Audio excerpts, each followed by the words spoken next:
entheoallyinatoxism, the scientific name that's given to the psychedelic-induced states from eating certain species of fish. That's right, YouTube, as incredible as it may seem, there are several species of fish that, if eaten, can induce various degrees of hallucinatory states.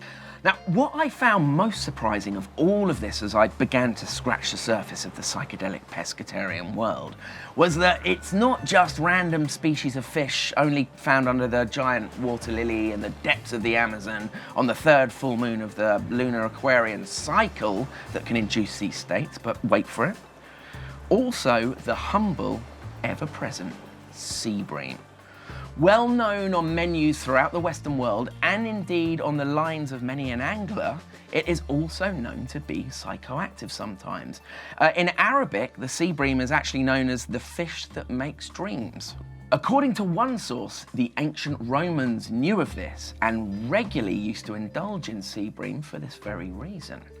Now, I've read a number of reports on this, and apparently it's undecided as to whether the compounds associated with this reaction are endogenous to the fish or indeed come from the fish's diet.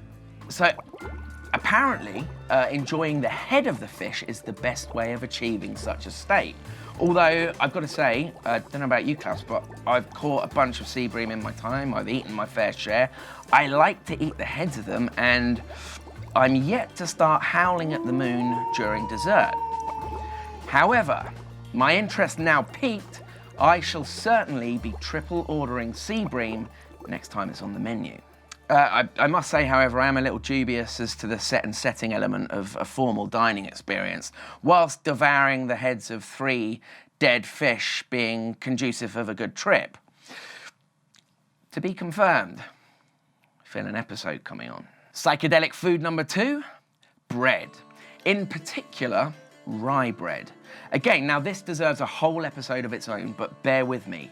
Minds may quite literally be blown. In the Middle Ages, and indeed even in rare occasions right now, an affliction known as St. Anthony's fire used to be one of the many terrors of the age that could literally strike you down at any given moment for no particular reason. Symptoms of St. Anthony's fire include things like painful seizures, spasms, diarrhea, itching, mental effects, including mania or psychosis, headaches, visions, nausea, vomiting. Usually gastrointestinal effects precede the central nervous system effects, with victims reporting raging, burning like pain that ended in the loss of one's limbs after they literally shriveled up and fell off. The culprit of this devilish affliction, anyone? Klaus? Actually, a tiny fungus that goes by the name of Claviceps purpurea. It was actually this very same fungus that Swiss scientist Albert Hoffman first synthesized the well-known, highly potent psychedelic LSD, opening up what would become a new field in psychiatric research and unleashing seemingly limitless potential on humanity, culminating in the counterculture movement of the 60s, its music and all that came with it, the war on drugs, and now the new renaissance in psychedelic research. And all from our humble friend ergot. So, at about 1 centimetre long, it looks like a tiny black spurred hook of a rooster. And if a field of grain is infected with this fungus, when it's milled into flour, it unleashes psychoactive and indeed toxic effects on any greedy gluten enthusiasts that consume it. Modern methods of ridding grain of the fungus are nowadays in full effect, but it is said and actually believed that even the Salem witch trials can be attributed to the consumption of ergot and infected bread and ergotism itself, otherwise known as St. Anthony's fire. Now, before I let you into the third and perhaps to me, to be honest, the most surprising of all of this small selection of psychoactive foods, if you're enjoying this one, you'll enjoy the deep dive I did on the psychedelic properties of nutmeg, which you can view here. Or indeed, last week's deep dive on the psychedelic properties of sage, perhaps the most potent of all psychedelic foodstuffs. I'd also love to invite you to leave a thumbs up and let me know of any foods that you may have heard about or indeed tried that might just be of a psychoactive nature. Maybe I'll cover them in another video. Okay, the third and final food that evidence suggests can have a psychedelic effect on one's consciousness is the chili pepper. Chili pepper, I hear you say? Bollocks. I hear you. Again, I must also confess to feeling a sense of indignation rising from within at this suggestion.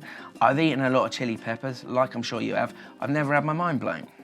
However, evidence would suggest that this can quite literally be the case. Chili peppers are in the same family as deadly nightshade.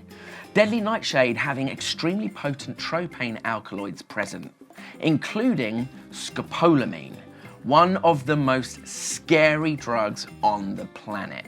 Known as devil's breath, scopolamine is a compound that is active in the tiniest of amounts and has been known to turn users into compliant zombies who live, walk and breathe for anything up to 24 hours to 3 days and remember nothing.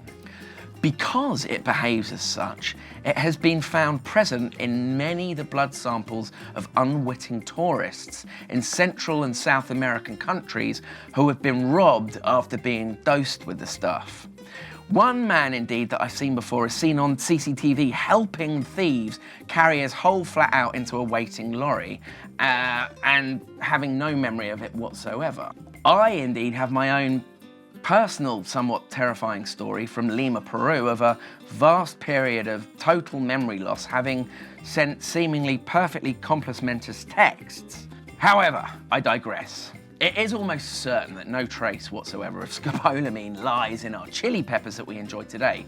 But for those growers out there who compete to grow ever more fiery hybrids, aiming for world dominance to have the hottest chili, people have reported head trips, including states of synesthesia, maybe due to a flood of endorphin hormones upon feeling the extreme pain is to blame. We don't know. But perhaps if any of you out there can get your hands on HP22B pepper, maybe there's a YouTube video in the making here. Rock, scissors, paper, to see who takes a plunge. Klaus, you in? Alrighty, if you haven't already, please consider subscribing to the channel, hit the bell, and we'll see you next week. And as the late, great Terence McKenna once said, take it easy, dudes, but take it.